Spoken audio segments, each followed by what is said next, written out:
Dutas dalan diri ba yo? Ano heaven sa mga rider mga bay? Especially sa mga big bike. But of course, you need to be careful because sometimes dangog ang dalan.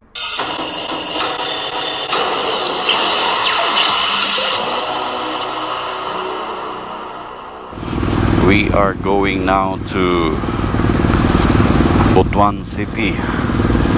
Mga bay, good morning. We'll visit also the headquarters base in Butuan. So,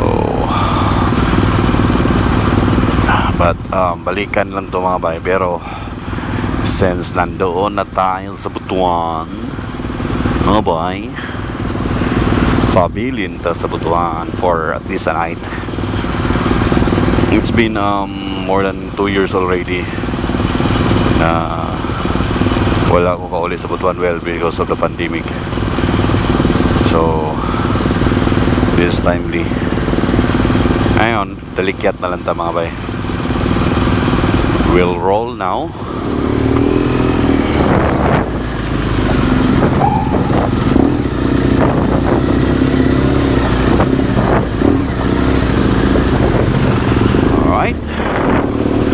This is your BisDaK sa Luzon signing in. Now going to Butuan.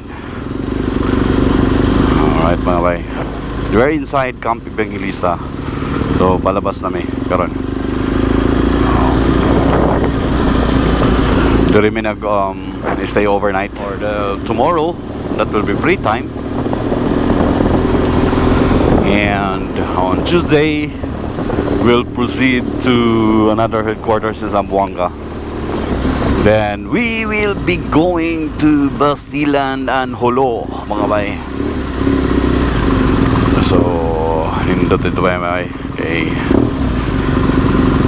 wala patakanhan ng mga lugar, so this is a good opportunity mga bay. Alright.